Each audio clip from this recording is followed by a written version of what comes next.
Hi everyone, मेरा नाम दीक्षा है और मैं रिवाइज़ कर रही थी आधुनिक भारत का इतिहास। और आपको पता ही होगा कि जितने भी एग्ज़ाम्स होते हैं उसमें सबसे ज़्यादा जो वेटेज होता है कोई भी सब्जेक्ट में, तो वो सबसे ज़्यादा हिस्ट्री का होता है। हिस्ट्री में भी मॉडर्न हिस्ट्री यानी आधुनिक भारत का इतिहास। ठीक है, तो मैंने सोचा कि मैं रिवाइज़ कर रही हूँ तो आप लोगों के साथ रिवाइज़ कर लिया जाए। और इसी वजह से मैं पूरा मॉडर्न हिस्ट्री को कवर करूँगी, रिवाइज़ करूँगी और आपको भी याद करवा दूँगी, इतनी मेरी गारंटी है। तो वीडियो के अंत तक बने रहिएगा। इसमें कोई भी मैं इधर उधर की बातें नहीं करूँगी, टू द पॉइंट जो भी इस चैप्टर में है। एनसीईआरटी का ये महेश वर्णवाल का बुक है, जो वन लाइनर फॉर्मेट में है। एनसीईआरटी के एक कह सकते कैप्सूल के रूप में कंपाइलेशन दिया हुआ है वन लाइनर का, तो बहुत हेल्पफुल होगी अभी एग्ज़ाम के लिए, क्योंकि अब लूसेंट का टाइम तो चला गया, तो हमें अच्छे बुक्स के तरफ जाना होगा। So that's why I am making this video. तो स्टार्ट करते हैं इस वीडियो को, और वीडियो को लास्ट तक देखिएगा क्योंकि मैं पूरा कवर करूँगी। कवर ही नहीं करूँगी, पूरा आपको याद भी करवा दूँगी, अपना कोशिश बेस्ट दूँगी कि आपको याद हो जाए। सो स्टार्ट करते हैं। सबसे पहली बात कि जो व्यापार हेतु समुद्री मार्ग से भारत आने वाले प्रथम यूरोपीय कौन थे, तो आपको पता ही होगा पुर्तगाली थे। पुर्तगाल के जो व्यापारी थे वास्को डी गामा, वो 1498 में, यानी इसका डेट भी थोड़ा आप देख लीजिए, डेट भी इसका देख लेते हैं क्योंकि कई बार जो है डेट से भी क्वेश्चन आ जाता है। 17 मई को 1498 को जो है वास्को डी गामा आते हैं। इसी वजह से इनको कहा जाता है कि भारत के लिए समुद्री मार्ग की खोज जो है वास्को डी गामा के द्वारा की गई थी। कब आए थे भारत, तो वो 1498 में आए थे। अब देखो, जब वो आए थे वास्को डी गामा, तो वो एक आपको पता ही होगा कि समुद्री मार्ग से आए होंगे, तो वो कोस्टल एरिया में रुके होंगे। कोस्टल एरिया यानी जो समुद्र के किनारे रुके होंगे। ठीक है, तो जिस एरिया में भारत के किस क्षेत्र में वो प्रवेश किए थे, तो कालीकट बंदरगाह के तट पर आए थे। ठीक है, और उनका जो स्वागत किया था वहाँ के स्थानीय शासक थे जैमोरिन। ठीक है, तो उन्होंने उनका जो है स्वागत किया था।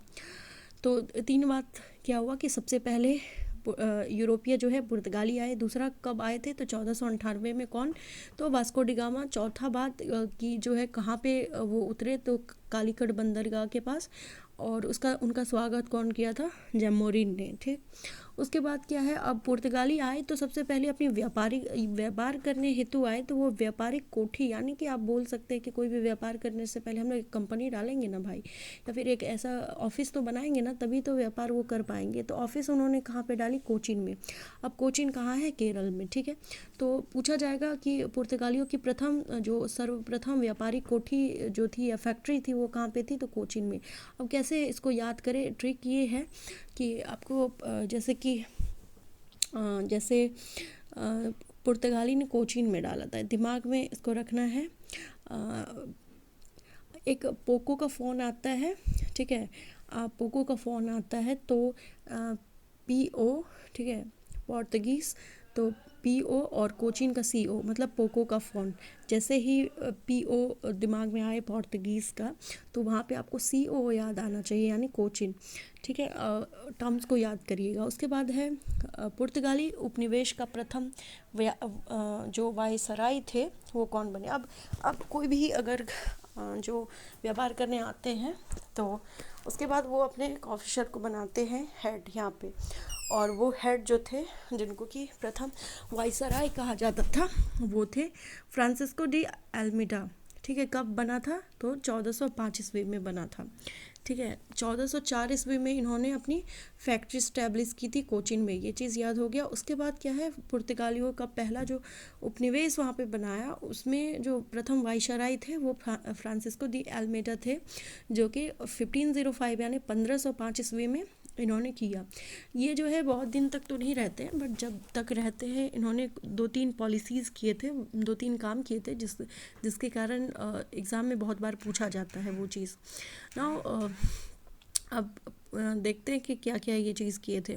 सबसे पहले एक बहुत इम्पॉर्टेंट क्वेश्चन है कि भारत में तंबाकू के कृषि एवं प्रिंटिंग प्रेस को प्रारंभ करने वाला जो है कौन सा यूरोपीय थे? तो पुर्तगाली थे, जो कि पहले तो तंबाकू का और बहुत सारे जो है फसल को यहाँ पे इंट्रोड्यूस करवाए थे पुर्तगाली, ठीक है। और जैसे आलू हो गया और भी मतलब बहुत सारी चीज़ें जो कि यहाँ पर आकर उन्होंने इंट्रोड्यूस करवाया था। जैसे उसमें तंबाकू आ गया फर्स्ट, और दूसरा जो है प्रिंटिंग प्रेस। प्रिंटिंग प्रेस क्या होता है, और आपको यहाँ पे मतलब इसमें है नहीं, लेकिन मैं बता देती हूँ एक्स्ट्रा पॉइंट कि जो सिक्के ढालने की मिंट होती है, टकशाल होते हैं, उसको भी सर्वप्रथम पुर्तगाली ने ही करवाया था, ठीक है। तो ये चीज़ दिमाग में रखिएगा कि तंबाकू की खेती, प्रिंटिंग प्रेस, ठीक है, इनकी स्थापना का श्रेय भी इन्हें ही जाता है। अगर पूछा जाए कि सबसे पहले कहाँ पे लगाई थी, तो गोवा में 1556 ईस्वी में लगाई थी।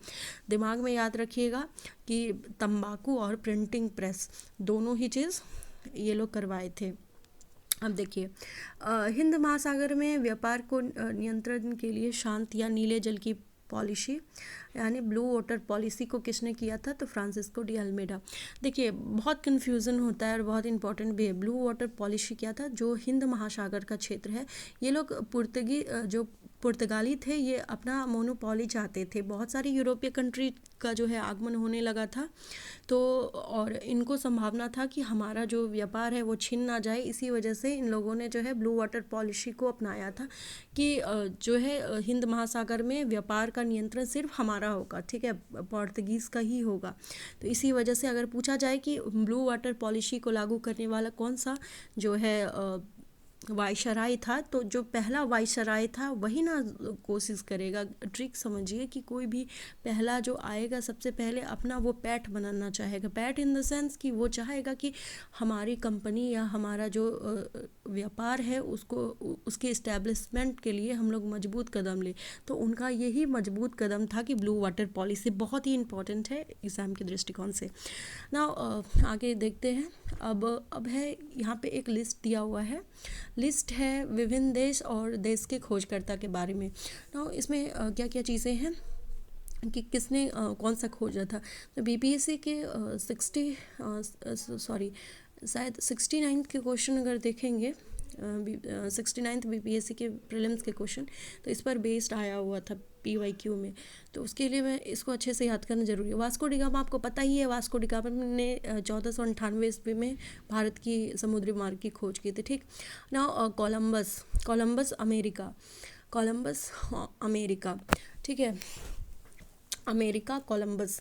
देखिए, अब इसका ट्रिक क्या है, अमेरिका बहुत पावरफुल है। ये एक कॉल पर बस को भी रुकवा सकता है, कुछ भी कर सकता है। कॉल जो करेगा, कोई भी युद्ध हो या फिर कुछ भी अशांति पूरे विश्व में हो, अमेरिका सबके लिए रिस्पॉन्सिबल होता है। और उसके साथ साथ ये अगर किसी भी युद्ध को रुकवाना चाहे तो ये रुकवा सकता है। इसी वजह से एक कॉल पर जो है अमेरिका कोई भी युद्ध को रुकवा सकता है। मतलब कोलंबस जो है, कोलंबस ने अमेरिका की खोज की थी।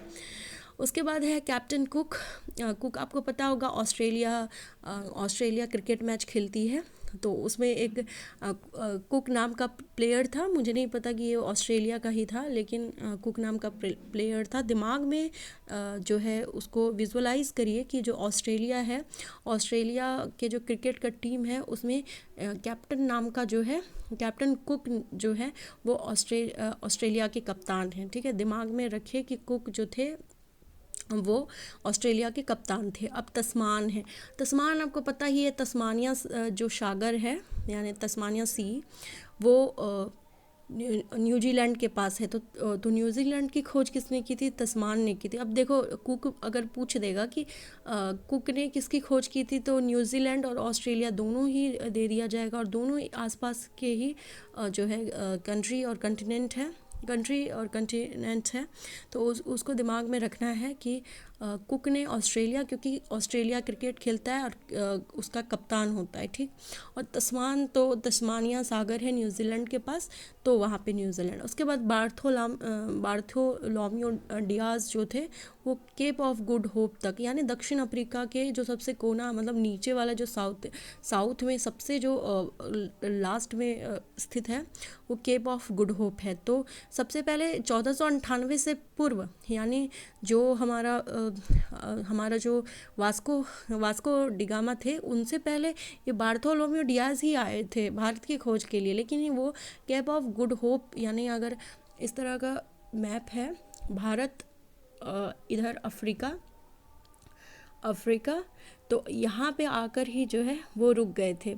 उसके बाद इन्होंने देख लिया कि भारत आगे है, लेकिन ये फिर किसी कारणवश से, क्योंकि इनके पास फ्यूल कम था और बहुत सारी चीज़ों की कमी थी, जिसके कारण ये फिर अपने देश को लौट जाते हैं यूरोप, और फिर यूरोप से फिर ये इनको भेजते हैं, जो हमारे वास्को चाचा आके फिर यहाँ तक केरल में आके रुकेंगे। ठीक है, तो याद रखिए कि केप ऑफ गुड होप तक बार्थोलोम्यू डियाज आए थे ना। जो अब देखिए, ये सब जो कहानी, कोई भी अगर कंपनी या कुछ भी चीज़ अगर शुरुआती तौर पर शुरू होती है ना, तो उसमें देखिएगा बहुत सारे लूप फॉल होते हैं और धीरे धीरे उसको बहुत मेहनत करनी पड़ती है। कोई उसको सीरियसली उस कंपनी को नहीं लेता है। तो वही हुआ कि वैसे तो जो पहले वाइसराय थे पुर्तगाली के, वो फ्रांसिस्को डी अल्मीडा थे, लेकिन वास्तविक तौर पर अगर कहा जाए कि वास्तविक संस्थापक क्यों कहा गया, क्योंकि आपको पता ही होगा शुरुआती दौर में उथल पुथल कंपनी में मची होगी। तो जब पैठ बना लिया उसके बाद जो है अल्बुकर्क जो है, उन्होंने पुर्तगाली सत्ता का वास्तविक संस्थापक के रूप में इनको कहा जाने लगा, क्योंकि आपको पता ही है जब अच्छे से स्टैब्लिश हो गया होगा तो अल्बुकर्क आया होगा और अल्बुकर्क ने बहुत सारी चीज़ों को अच्छे से और भी मैनेज किया होगा। तो अल्बुकर्क जो है वो वास्तविक संस्थापक है पुर्तगाली शक्ति का। ये डायरेक्ट क्वेश्चन आ सकता है, इसको दिमाग में रखना है। तो ये सब छोड़िए, अब आगे देखते हैं कि किस वायसराय के काल में गोवा को पुर्तगाली ने, तो गोवा को 1510 ईस्वी में जो है गोवा किधर है, आपको पता ही होगा कि जो भारत के पश्चिमी तट पर है। तो ये जो दूसरे वाले थे यानी अल्बुकर्क हैं, उन्होंने गोवा को विजय किया था, यानी गोवा को जीत लिया था। उसके बाद अल्बुकर्क के बाद निनो दी कान्हो आए, ठीक है, वाइसराय बन के। उन्होंने फिर यहाँ पर अपना मुख्यालय बना लिया। पहले आपको पता ही होगा कि पहले कोचीन में ये लोग अपना ऑफिस बनाए थे, फिर धीरे धीरे ये लोग ऑफिस अपना कहाँ शिफ्ट कर लिए, गोवा जीतने के बाद गोवा में कर लिए। किसने किया था, तो निनो दी कान्हो ने, दिमाग में याद रखना है। उसके बाद है पुर्तगालियों ने हिंद महासागर क्षेत्र में व्यापार पर नियंत्रण स्थापित करने के लिए कॉर्टेज अल्मेडा काफिला पद्धति अपनाया था। ये कॉर्टेज जो अल्मेडा, ठीक है, आर्मेडा काफिला पद्धति एक ऐसा सिस्टम था जिसमें इन लोगों ने जो है हिंद महासागर को घेरा करने की जो है नीति बनाई थी कि इसमें जो है हमारा पूर्ण नियंत्रण हो, हमारा मोनोपोली हो, ठीक है। और ये लोग बहुत सारे लूट भी करते थे, यानी ये लोग जो है समुद्र में जहाज़ों का और भी सामान का लूट करने लगे थे हिंद महासागर में, ठीक है। दिमाग में याद रखिएगा कि ये पॉलिसी किससे संबंधित है, कॉर्टेज आर्मेडा और काफिला पद्धति, ये पुर्तगाली से संबंधित है। उसके बाद है कि जो पुर्तगालियों के पश्चात भारत में व्यापार करने डच आए थे, ठीक है। तो पहला अगर भारत में देखिए, दो टाइप के क्वेश्चन आते हैं, एक कि पहला कौन सा यूरोपीय कंट्री भारत आया था, ठीक है, भारत आने का, और दूसरा जो क्वेश्चन आता है वो कि सबसे पहले कौन सी कंपनी बनी थी। तो दोनों अलग अलग है, ठीक है। कंपनी हो सकता है कि पहले भी बन गई हो लेकिन भारत बाद में आया हो, तो इस तरह का भी कंडीशन हुआ है। तो इसमें क्वेश्चन है कि जो पुर्तगाली थे वो पहले आए थे, दूसरे नंबर पे जो भारत आने वाले थे वो हॉलैंड थे या नीदरलैंड, जिसको डच भी कहा जाता है, ठीक है। तो डच आए थे, दिमाग में एकदम अटैच करके रखिए। अब देखिए इसमें कंपनी की स्थापना, ठीक है, इसमें दिया हुआ है लिस्ट। ये लिस्टिंग बहुत इम्पोर्टेंट है, इसको ध्यान में रखना है। देखिए सबसे पहले जो पुर्तगाली ईस्ट इंडिया कंपनी है उसका नाम भी इसमें दिया हुआ है, देश दिया है, स्थापना, और उसकी पहली जो कंपनी आई थी, यानी जो कंपनी कहाँ पे बनी थी सबसे पहले, तो पुर्तगाली आपको बताए ही थे, कोचीन में बनेगा कब, 1498 ईस्वी में पुर्तगाल। इस कंपनी का नाम था जो पुर्तगाली ईस्ट इंडिया कंपनी, जिसको एस्तादो द इंडिया कहा जाता है, ठीक है। आप देखिएगा कि इंडिया नाम का जो है कोई भी यहाँ पे जितने भी कंपनी के नाम है जो एस्तादो दी इंडिया। अब इसको निमोनिक्स से कैसे याद रखें, तो आपको पता है ना, सुने होंगे टर्म उस्ताद, वो उस्ताद बहुत है, कोई भी अगर बेहतर काम करता है तो उसको उस्ताद कहा जाता है, यानी एक्सपर्ट। तो पुर्तगाली ने अगर भारत के समुद्री मार्ग की खोज की तो वो जो है उस्ताद था, यानी एस्तादो दी इंडिया, मतलब इंडिया को खोज लिया वो उस्ताद था। कौन? पुर्तगाली। दिमाग में याद रखना है।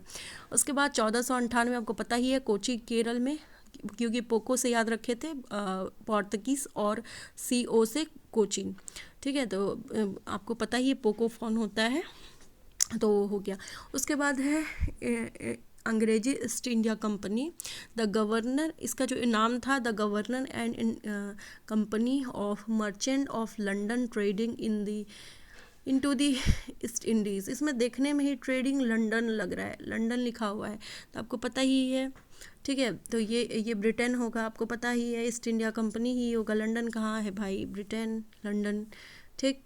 तो ये तो याद रहेगा कि अंग्रेजी ईस्ट इंडिया कंपनी का नाम इतना बड़ा। आपको मर्चेंट ऑफ लंदन याद रखिएगा, जहाँ भी आएगा आप मार दीजिएगा। 1600 ईस्वी में बना था, ठीक है। भारत 1600 ईस्वी में नहीं आया था, उसके बाद आया था, लेकिन 1600 ईस्वी में बना था, इसको दिमाग में रखना है, ठीक है। उसके बाद इसने अपनी पहली जो कंपनी डाली थी वो सूरत में डाली थी, ठीक।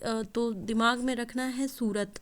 अब जैसे जो अंग्रेज जो थे ना, उन्होंने भारत के सूरत को बदल दिया था, ठीक है। दिमाग में ये चीज़ रखना है कि उसने इतना लूटा भारत को कि हमारा जो सोने की चिड़िया कहा जाता था भारत को, उसका सूरत सीरत सब बदल गया। तो ये मैं बस टर्म वैसे गलत भी नहीं है, मैं सही ही बता रही हूँ। तो सूरत जो है, सूरत अंग्रेजों की ने सूरत भारत की बदली थी, तो यानी पहली कंपनी उन्होंने सूरत में डाली थी 1600 ईस्वी में। ब्रिटेन इसका जो है देश। उसके बाद है नीदरलैंड, यानी डच या हॉलैंड भी कहा जाता है। तो इसका था United East India Company of Netherlands. इसमें नीदरलैंड लिखा ही है, तो आपको पता ही, हॉलैंड, नीदरलैंड, जितने भी लैंड आएंगे तो वो सारे डच ही होंगे, ठीक है, डच होंगे। इसकी स्थापना देख लीजिए 1602 ईस्वी में मसूलीपट्टनम में, ठीक है, मसूलीपट्टनम में इसका जो है स्थापना होता है। तो अब डच है, ठीक है। डच मीन्स समझ में आ रहा है कि डच मीन्स डक जैसा साउंड आ रहा है, डक, DUCK, ठीक है। बत्तख, ठीक है। बत्तख क्या खाते हैं? मछली खाती है। तो यहाँ पे है मसूलीपट्टनम, इट्स मछलीपट्टनम कभी कभी भी कहा जाता है इसको। तो कोई इसको प्रोनाउंसिएट मछलीपट्टनम भी करते हैं। तो इसी वजह से जैसे अब डक आया, यानी डच फॉर डक मीन्स बत्तख क्या खाते हैं? मछली। तो इन्होंने अपनी कंपनी मसूलीपट्टनम यानी मछलीपट्टनम में डाली थी, मछली खाती है।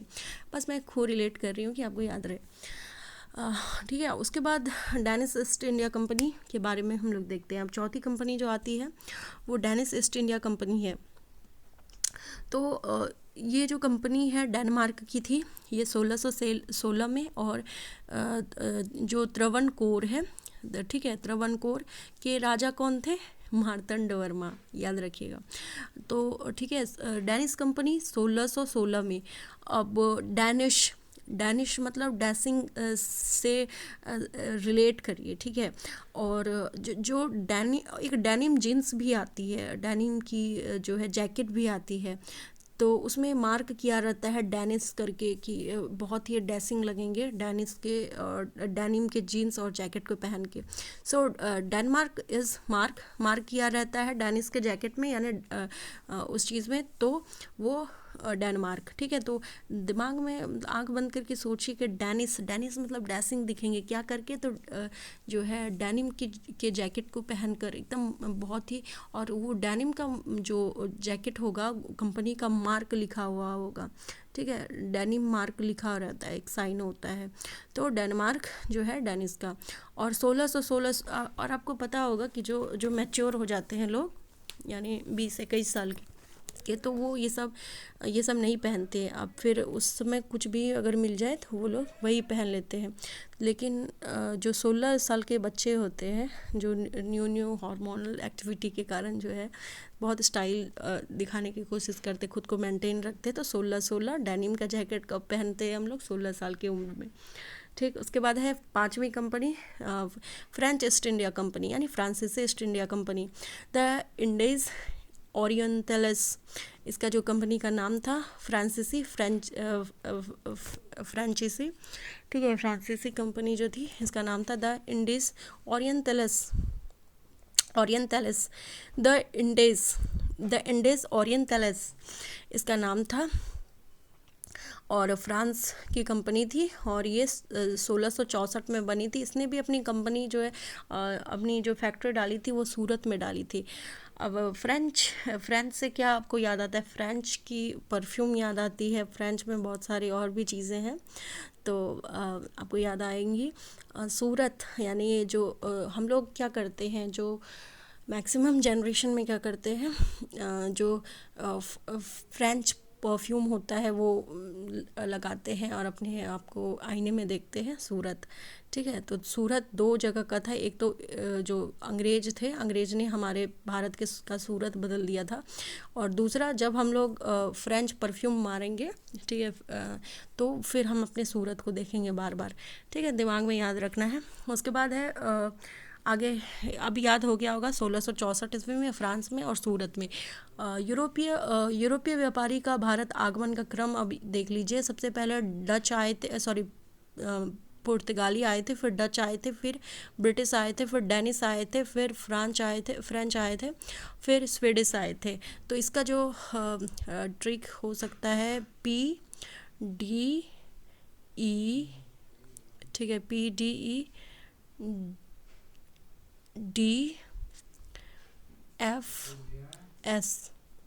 ठीक है, तो PDF के फॉर्म में याद कर सकते हैं।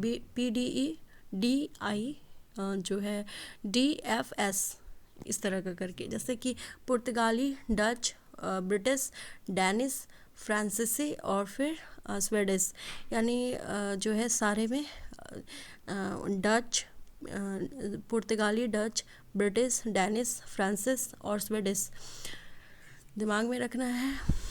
आगे बढ़ते हैं। अब है यूरोपीय शक्तियों में भारत में पुर्तगाली कंपनी सर्वप्रथम आए थे, आपको पता ही है, और सबसे बाद में गए थे, यानी 1961 में। कहाँ से? गोवा से गए थे ये लोग। तो 1961 में सबसे पहले आए थे, 1498 में, और 1961 में जो है ये लोग गए थे। तो इतना तो दिमाग में रहेगा। अब आगे चलते हैं नाउ। हाँ, ये चैप्टर अब ख़त्म होने वाला है, कंप्लीट। लेट्स ओके, पेन ले लेते हैं, ठीक है। फिर है किन यूरोपीय शक्ति द्वारा भारत में मसाला के निर्यात के स्थान पर कपड़ों का निर्यात का जो है निर्यात को पर प्राथमिकता दी गई। आपको बता दूं कि जो 1498 ईस्वी में जो हमारे 1498 में जो हमारे वो आए थे, पोर्तुगीज़ आए थे, पुर्तगाल आए थे, वो मसाले के व्यापार के लिए ही आए थे, और बहुत ही उन्होंने अपने मसाले के व्यापार को इतना ब्रॉड तरीके से बढ़ा लिया था कि वो बहुत बेनिफिट कमाते थे। लेकिन उनको बस इतना ही पता था कि मसाला का व्यापार यहाँ पे अच्छा होता है। लेकिन डच जब आए, ठीक है, यूरोपियों में जो डच आए, तो डच ने देखा यहाँ तो कपड़े का व्यापार भी बहुत है, भारत तो बहुत बड़ा बाजार बन जाएगा, यहाँ के कच्चे जो माल है उसका निर्यात हम लोग लेके जाएंगे, वहाँ पे मशीनरी के थ्रू हम लोग उसको तैयार करके फिर यहीं पे आकर बेचेंगे। मार्केट तैयार हो गया। तो जो सबसे पहले हमारे कपड़े का व्यापार पर फोकस किसने स्टार्ट किया था? तो डच ने किया था, और इसी डच के स्टार्ट किए हुए काम को जो अंग्रेज थे उन्होंने इतना स्पेसिफिक किया कि वो फिर कपड़े के व्यापार के लिए ही जाने लगे। ठीक है, तो डच ने जो है कपड़े का व्यापार करने की जो है अपने दिमाग में डाला था। उसके बाद है भारत के साथ व्यापार के लिए सर्वप्रथम जो संयुक्त पूंजी है वो किसने लगाई थी? तो डचों ने लगाई थी। तो भारत, आपको पता होगा कि जो डच थे ना, इन्होंने व्यापार के लिए पूंजी स्टैब्लिश की थी। ठीक है, बहुत सारे वहाँ पे जो मर्चेंट थे डच के, और सरकार ने भी इनको सपोर्ट किया था अपनी पूंजी मतलब कैपिटल बनाने में, कि वहाँ पे जाके तुम ब्रॉड लेवल पे अच्छे से काम करो, क्योंकि ये लोग देखे कि भाई पुर्तगाल ने इतने कम टाइम में इतने पैसे कमाए, तो हम लोग भी जाते हैं, इसके पीछे पीछे आया। चलिए, तो ये समझ में आ गया कि पूंजी जो संयुक्त कंपनी ने इस्टेब्लिश की थी वो डच थे। ठीक है, और फिर कपड़े के व्यापार भी शुरुआत में जो है इन लोगों ने डचों को दी थी प्राथमिकता। और उसके बाद है, ये बहुत इंपॉर्टेंट है, बेदरा का युद्ध। बेदरा का युद्ध 1759 ईस्वी में, इस बार जो 71st बीपीएससी था उसमें जो है क्रोनोलॉजी में दिया गया था ये, तो याद रखिएगा 1759 में ये सब बहुत चीज़ इंपॉर्टेंट हो जाता है और हम लोग वहाँ पे भूल जाते हैं कि 1759 था कि 1659 था, तो 1759 है, दिमाग में रखिएगा। अब बेदरा जो है क्या करेगा, बेदरा में डच जो है, डच को मार के जो है अंग्रेज तस्त और त्राहिमाम करवा देगा। ठीक है, तभी तो जो है अंग्रेज 1600 ईस्वी में यहाँ इस्टेब्लिशमेंट अपना कंपनी कर लिए थे, लेकिन इनको जो है यहाँ पे इस्टेब्लिश होने के लिए डच को हराना बहुत ज़रूरी था, क्योंकि इन्होंने जो है वॉन्डिवोस के युद्ध में जो है डच ने पोर्तुगीज़ को हरा दिया था। तो अब इनको हराएगा तभी तो, जब तक एक शक्ति यहाँ पे रहेगी दूसरी शक्ति यहाँ पे नहीं काबिज हो सकती थी। इसी वजह से 1759 ईस्वी में डच को जो है अंग्रेज ने हरा दिया और फिर यहाँ से सफाया ही कर दिया। और ठीक है, तो इस तरह का मतलब सारा कुछ छीनने का प्रयास किया गया। कब? बेदरा का युद्ध। बेदरा का युद्ध किसके किसके बीच में हुआ था? तो डच और अंग्रेज के बीच। देखिए इसमें डी साउंड का दरा, यानी डच, डी से डरा। कौन डरा? तो डच डरा। किससे डच डरेगा? अंग्रेज से, क्योंकि डच ने तो पोर्तुगीज़ को भगा दिया है। अब पोर्तुगीज़ के बाद तो डच ही शासन में है। अब डच कब डरेगा? जब अंग्रेज आएगा। अंग्रेज ने इसको डरा कर भगा दिया। तो बेदरा के युद्ध में, ठीक है, डच हारा अंग्रेज से ना। जो लंदन में जब 1600 में ईस्ट इंडिया कंपनी की स्थापना हुई थी, उस समय भारत का सम्राट कौन था? ये बहुत ही वो है, रिलेट करिए मेडिएवल हिस्ट्री से कि अकबर का टाइम पीरियड क्या था। 1600 ईस्वी में तो अकबर जिंदा ही था ना भाई, और 1600 में ही तो ईस्ट इंडिया कंपनी बनी थी। आपको याद होगा, पीछे हमने ये चीज़ देखा। तो अकबर था, क्योंकि ये जो है बहुत दिन के बाद, मतलब हमको लगता है 1604 या 3 में इसकी मृत्यु हुई थी, कंफर्म नहीं है लेकिन मुझे लग रहा है। ठीक है, तो उसके बाद फिर जहांगीर जो भी आना था उन लोगों, वो सब आए थे। तो इस चीज़ को कंफर्म कर लीजिएगा। 1600, इतना याद रखिए कि 1600 में जब बना था तो अंग्रेज ही था। जिस समय जो चार्टर्ड एक्ट, मतलब चार्टर्ड जो एलिजाबेथ ने स्टार्ट किया था। ठीक है, उसके बाद है ब्रिटिश सम्राट जेम्स प्रथम का दूत बनकर भारत में व्यापारिक कोठी स्थापित करने के उद्देश्य से जहांगीर के दरबार में आने वाले ब्रिटिश नागरिक।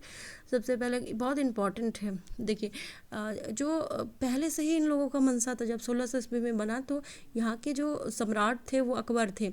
अकबर को मतलब अकबर को सूचना दी कि हम ब्रिटेन वाले लोग, यानी मतलब यूरोपीय, यहाँ पे आके कंपनी स्थापित करना चाहते हैं और इनसे कुछ फेवर चाहते हैं। तो जो पहले बार में अकबर ने मना कर दिया, फिर दोबारा इन लोगों ने भेजा, तो फिर तब तक अकबर की मृत्यु हो चुकी थी। तो यहाँ पर जो है जहांगीर ही बचा हुआ था। तो फिर जहांगीर ने भी पहले मना किया, उसके बाद इसको बहुत सारा चीज़, भेंट और गिफ्ट सब भेजने लगा। तब फिर ये इन्होंने जो है अपने लिए जो, फिर ये लोग एग्री हो गए थे। ठीक है, तो क्या होगा, जेम्स प्रथम जो है किसका था? ब्रिटिश सम्राट जेम्स प्रथम सम्राट था ब्रिटेन का। उस समय जेम्स प्रथम का दूत बनकर कौन आया? ब्रिटिश सम्राट जो है, ब्रिटिश सम्राट का जो जेम्स प्रथम का दूत बनकर आया और भारत में व्यापारिक स्थापित करने के उद्देश्य जहांगीर के दरबार में आने वाला प्रथम ब्रिटिश का नागरिक, यानी जेम्स प्रथम थे सम्राट। और उसके जो दूत थे वो कौन थे? Captain Hawkins. तो मतलब पहला यूरोपीय कौन था जो कि भारत के, मतलब मुगल के दरबार पे आए थे, यानी यहाँ पे आए थे, तो वो कैप्टन हॉकिंस थे। हॉकिंस का कुकर होता है ना, ऐसे हॉकिंस का कुकर, और आपको पता ही है कि जब गिर जाए, जब जब सीटी हॉकिंस के कुकर में लगता है तो लगता है मतलब फिर वो गिर जाता है, कभी उठता है कभी गिरता है। तो जहांगीर, हॉकिंस कुकर, और कुकर कभी गिरता है कभी उठता है, तो यानी जहांगीर, दिमाग में याद रखना है। कब आया था? 1608, दिमाग में हमेशा रखना है 1608। क्रोनोलॉजी आने लगा है ना आजकल इसी वजह से। ब्रिटिश ईस्ट इंडिया कंपनी द्वारा भारत में प्रथम अस्थायी कारखाना जो है मछलीपट्टनम में। अब देखिए, आपने पढ़ा कि पीछे पढ़ा कि ब्रिटिश इंडिया का जो पहला कारखाना है वो हम लोग बहुत कंफ्यूज करते कि मछलीपट्टनम था या फिर सूरत था। तो सूरत में जो है सबसे पहले ये इन लोगों ने मसूलीपट्टनम किसका था? आपको पता ही है, डच, ठीक है, डक मछली खाता था, मछलीपट्टनम, ठीक। तो दैट इज़ मसूलीपट्टनम में ही इन लोगों ने स्टार्ट किया था कि हमें स्टार्ट करना है, लेकिन कुछ कारण बस इन लोगों का कंप्लीट नहीं हो पाया था। तो अगर पूछा जाए कि सबसे पहला ट्रायल यानी अस्थाई था, अनस्टेबल था, तो वो मसूलीपट्टनम है। अगर क्वेश्चन आए कि ब्रिटिश इंडिया द्वारा सबसे पहले, ईस्ट इंडिया कंपनी द्वारा सबसे पहले अस्थाई का प्रयास कहाँ किया गया था, तो वो मसूलीपट्टनम था 1611 ईस्वी में। लेकिन क्या ये लोग ना बिना बताए ही, मुगल के जो बादशाह थे उनको बिना बताए ही खुद से स्टार्ट कर दिए थे। फिर बहुत झगड़ा इधर उधर हुआ तो उसके बाद बंद किए। उसके बाद ये फिर फाइनली जहांगीर को एग्री करवा लेते हैं और 1613 ईस्वी में जो है स्थापित कर लेते हैं कारखाना अपना सूरत में। आपको पता ही है सूरत है इसका, क्योंकि सूरत बिगाड़ दिया था इसने। ठीक है, अब आगे पढ़ते हैं। ईस्ट इंडिया कंपनी के किस अंग्रेज गवर्नर को औरंगजेब द्वारा भारत से निष्कासित किया गया था? आपको पता है, अब ये क्वेश्चन बहुत बार मतलब पूछा जाएगा कि कौन सा पहला मुगल बादशाह था जिसने कि यूरोपियों का निष्कासन किया और यूरोपीय से प्रतिरोध किया कि आप लोग यहाँ आके यहाँ पर भारत में व्यापार नहीं कर सकते। तो वो अंग्रेज थे। उसमें ऑप्शन बहुत होगा, बहादुर शाह जफर टू, अकबर, औरंगजेब, ये सब। लेकिन ये जो है औरंगजेब थे। ये इम्पॉर्टेंट क्वेश्चन है PYQ का कि औरंगजेब द्वारा ही सबसे पहले विरोध किया गया था जो ईस्ट इंडिया कंपनी है, यानी कंपनियों का, यूरोपीय कंपनी का। और किसका विरोध हुआ था? तो सर जॉन चाइल्ड का। अब पूछा जाएगा कि सर जॉन चाइल्ड किससे संबंधित हैं, तो औरंगजेब। इन दोनों का युद्ध भी हुआ था, युद्ध का नाम मैं भूल रही हूँ। इन दोनों का युद्ध हुआ था जिसमें से कि इसको भगा दिया गया था, औरंगजेब जीत गया था और इसको चाइल्ड को भगा दिया गया था। ठीक है, तो अब देखो औरंगजेब और चाइल्ड को कैसे याद करना है। देखो, क्योंकि उस समय कंफ्यूज हो जाएंगे, हॉकिंस होगा, कैप्टन हॉकिंस होगा, चाइल्ड होगा, और सब भी बहुत सारे अंग्रेज का नाम देकर आपको मिलाने बोल देगा कि कौन किससे संबंधित है। तो चाइल्ड, देखिए औरंगजेब, रंगे हुए जेब किसके पास होते हैं? बच्चे जो होते हैं ना, उनके जेब देखेंगे, पॉकेट देखेंगे तो वो बहुत रंगे हुए कलरफुल टाइप के होते हैं। तो इससे आप रिलेट करके याद रखिए कि जो औरंगजेब है उनका संबंध है चाइल्ड, यानी औरंगजेब रंगा हुआ जेब मीन्स चाइल्ड।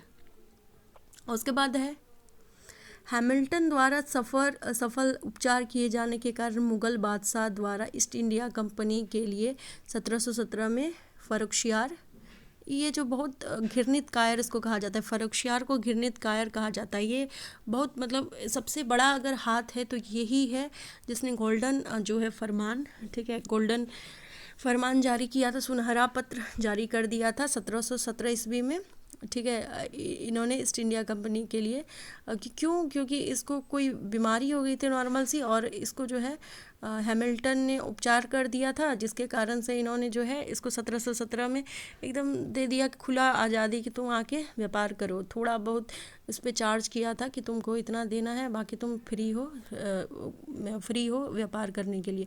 तो याद रखिएगा, फर्रुखशियार ने 1717 में गोल्डन फरमान जारी किया था। नाउ आगे पढ़ते हैं कि 1661 ईस्वी में, तो आपको पता ही होगा कि जो बम्बई है आज हमारा मुंबई, वो दहेज में दिया गया था। यानी जो अंग्रेज अंग्रेज का राजा था चार्ल्स द्वितीय, और पुर्तगाली जो राजकुमारी थी वो कैथरीन थी। याद रखिएगा, ये भी पूछा जाता है कि राजा किसके थे, तो इंग्लैंड के राजा थे, और पुर्तगाली थी राजकुमारी कैथरीन। इस अवसर पर दोनों में जब शादी हुआ तो दहेज के लिए, यानी चार्ल्स द्वितीय थे लड़का और कैथरीन थी लड़की, ठीक। उसके बाद इसको दहेज के रूप में बम्बई द्वीप जो सालसेट पर स्थित है दिया गया। कब? 1668 में जो है इनको दहेज के रूप में दे दिया गया कि तुम 10 पाउंड का एकदम छोटा सा किराया हमको वार्षिक देना और तुम जाके वहाँ पे राज करो, मतलब अपना व्यापार जो भी इस्टेब्लिशमेंट करना है तुमको वो करो, ठीक है। हाँ, ये चीज़ करने दे दिया। अब बहुत इसमें लिस्टिंग की गई है प्रमुख शहरों के संस्थापक और शहर के बारे में। कलकत्ता जो है वो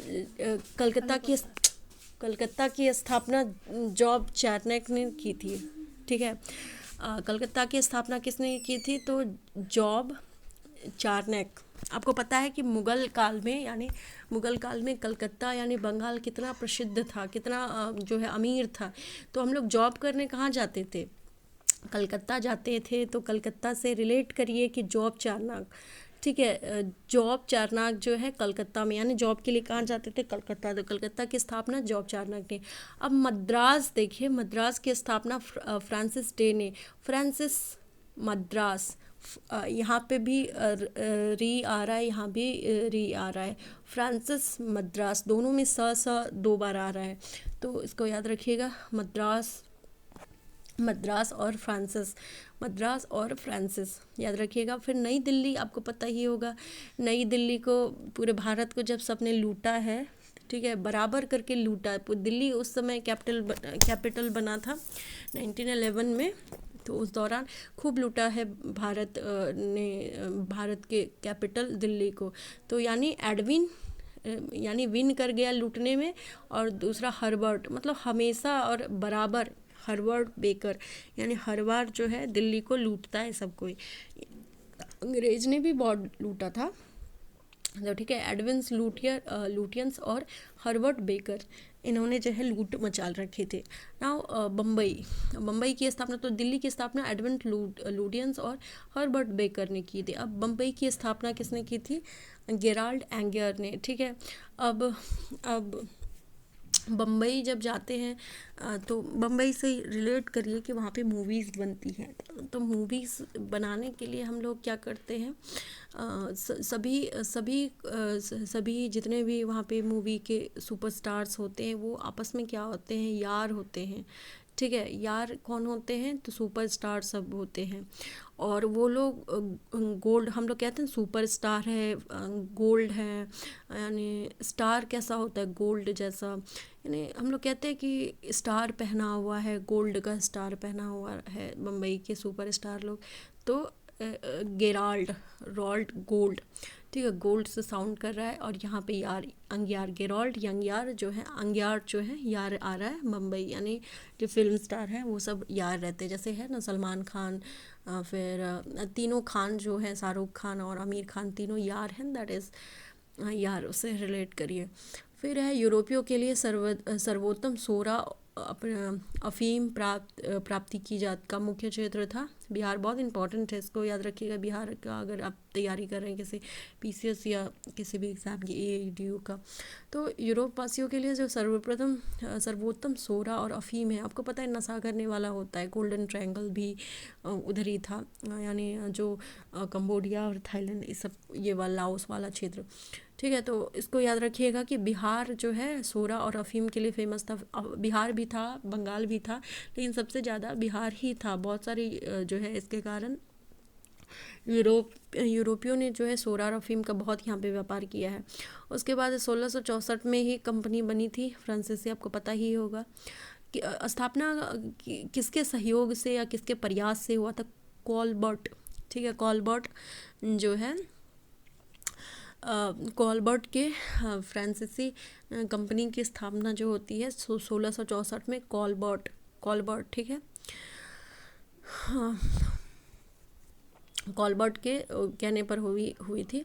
उसके बाद है फ्रांसीसी कंपनी की स्थापना किसके काल में हुई थी, तो लुई 14वें, ठीक है, लुई 14 जो थे वो फ्रांसीसी जो है राजा राजा होंगे उस समय, फ्रांस के राजा होंगे लुई 14वें।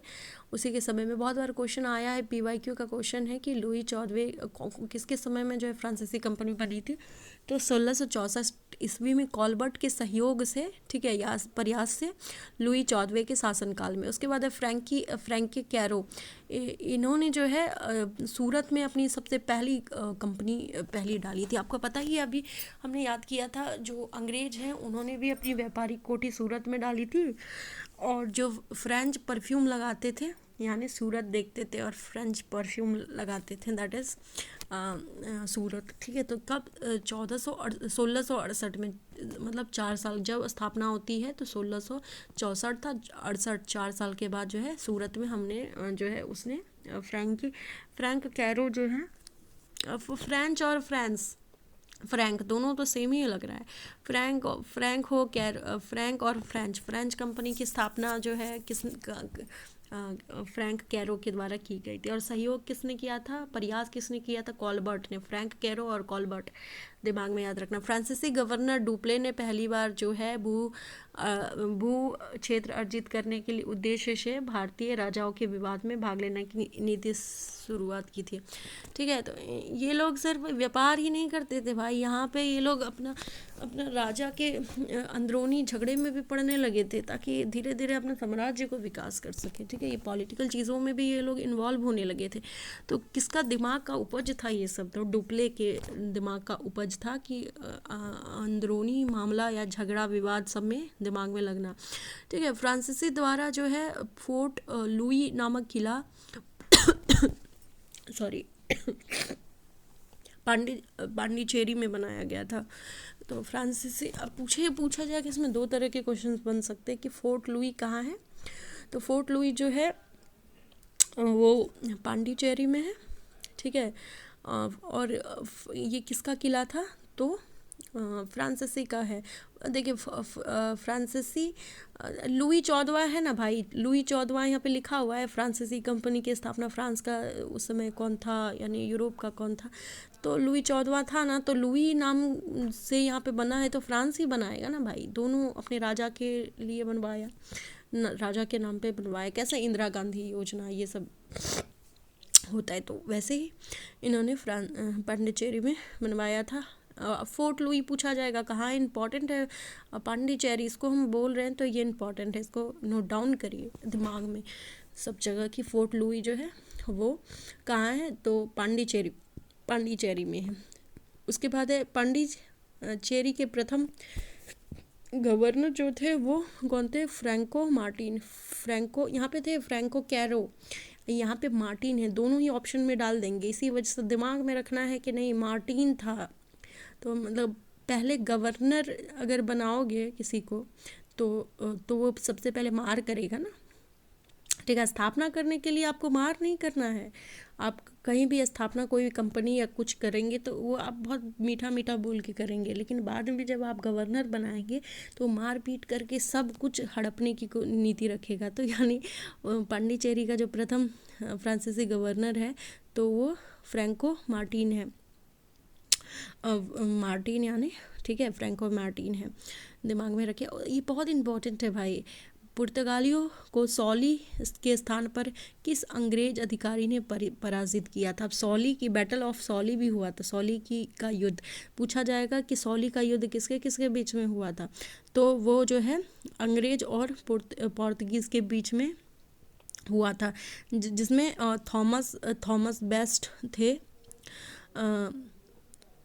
अंग्रेज के जो वो थे, ठीक है, अंग्रेज के जो अधिकारी थे वो थॉमस बेस्ट था। इसी वजह से तो पोर्तुगीज़ हार गए थे, यानी सॉली के युद्ध में जो है बेस्ट ने हरा दिया था पोर्तुगीज़ को। उसके बाद है वॉन्डिवोस के युद्ध में, सॉरी उस समय पता है मैंने जो है वॉन्डिवोस के युद्ध के टाइम में मैंने बता दिया था कि नहीं वो जो है युद्ध हुआ था उसमें, सॉरी पोर्तुगीज़ और डच के बीच में बताया था मैंने, लेकिन नहीं, वॉन्डिवॉर्स का युद्ध जो है ना वो फ्रांस और जो है फ्रांस और इसके बीच में हुआ था, अंग्रेज के बीच में हुआ था। ठीक है, और बेदरा का युद्ध हुआ था डच और अंग्रेज के बीच में। यानी युद्ध जितना भी किया अंग्रेज साला किया है, सॉरी मतलब अंग्रेज किया है। फ्रांस के साथ किया था वॉन्डिवॉर्स, और उधर किया था बेदरा का युद्ध, उसमें डी आ रहा है ना। ठीक है, और ये वॉस कर दिया था, फ्रांस को वॉस कर दिया था अंग्रेज ने। ठीक, दिमाग में याद रखना है। उसके बाद है कर्नाटक का युद्ध किसके मध्य लड़ा गया था, आपको पता ही है। कार्नेटिक वॉर जो हुआ था वो अंग्रेज और फ्रांस के बीच साप्ताहिक युद्ध भी चल रहा था उस समय, इसी वजह से कार्नेटिक वॉर जो है वो अंग्रेज और फ्रांस के बीच में हुआ था। प्रथम जो कर्नाटक युद्ध है यानी फर्स्ट कार्नेटिक वॉर किस संधि से, एक्सला सैपल की संधि से हुआ था। ठीक है, अब एक्सला सैपल याद रखिएगा दिमाग में कि एक्सला सैपल, और कब कब हुआ था संधि, ये 1748 ईस्वी में हुआ था। दिमाग इसको बहुत अच्छे से याद रखिए क्योंकि आता है बार बार। पहली कौन सी संधि हुई थी, तो वो एक्सला सैपल था। एक्सला सैपल की संधि 1748 ईस्वी में हुआ था। अब कर्नाटक युद्ध जो तीनों हुए थे, तीनों का लिस्टिंग किया हुआ है। ठीक है, और तीनों का लिस्टिंग किया हुआ है और देख लेते हैं। जो प्रथम कार्नेटिक वॉर है वो 1746 में 1746 से 48 में 48 में ख़त्म हो गया, इसी वजह से एक्सला सैपल की जो है संधि हुई थी।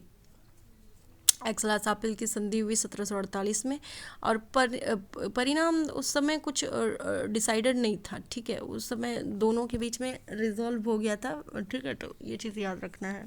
और इसका प्रमुख कारण क्या था, ऑस्ट्रेलिया के उत्तराधिकार का युद्ध था। ऑस्ट्रेलिया में स्टार्ट हुआ, सॉरी ऑस्ट्रिया में, नॉट ऑस्ट्रेलिया, इट्स ऑस्ट्रिया जो यूरोपियन कंट्री है वहाँ पर ये स्टार्ट हुआ था। जिसके कारण कौन कौन लड़ रहे थे, फ्रांस, जो फ्रांसीसी हैं और अंग्रेज लड़ रहे थे। तो उस समय कुछ हुआ नहीं था, आपस में रिजॉल्व कर लिया गया था। एक्सला से उसी का इम्पैक्ट यहाँ भी पड़ा था, हुआ था यूरोप से ये शुरू, और उसका युद्ध का जो इम्पैक्ट था यहाँ पे भी आ गया था। एक्सला सैपल की संधि 1748 में, और युद्ध जो शुरू हुआ था 46 से 48, 1746 और 48 दिमाग में रखिए, 46 से 48। उसके बाद है द्वितीय 1751 से 1755 ईस्वी में।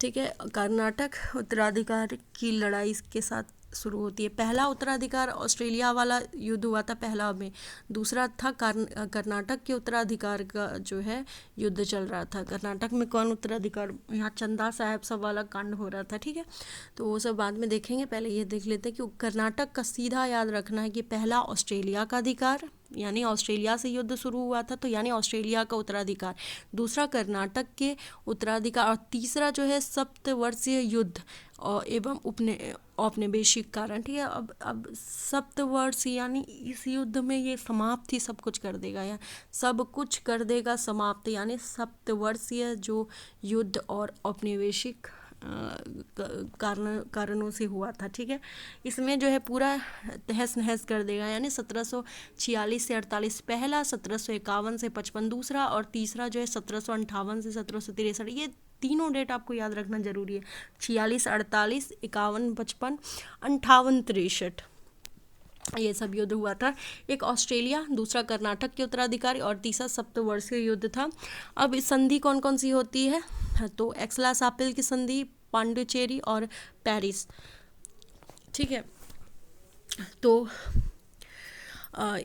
इसको हम लोग कह सकते हैं, आपसे याद रखिएगा, कर्नाटक के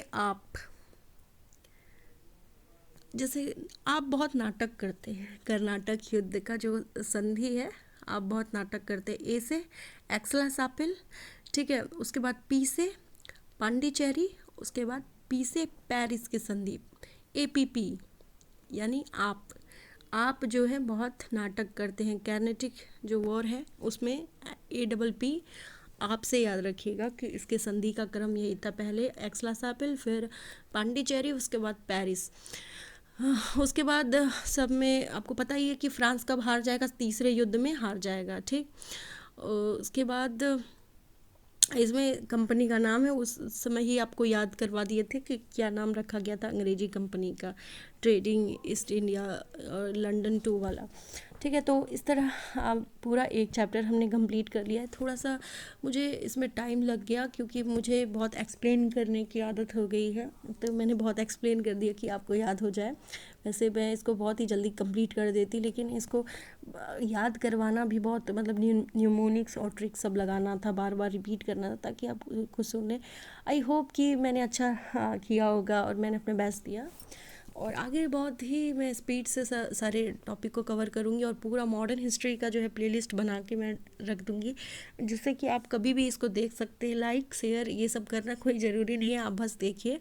और ये मैं अपने हेल्प के लिए ही बना रही हूँ, क्योंकि मैं बार बार इसको सुनूंगी तो मुझे खुद भी याद रहेगा। ठीक है, और आपको भी याद रहेगा आप अगर अच्छे से देखते हैं। तो चलिए बाय। अगर अच्छा लगा हो तो फिर दूसरा भी वीडियो देख लीजिएगा आप लोग। चलिए बाय बाय।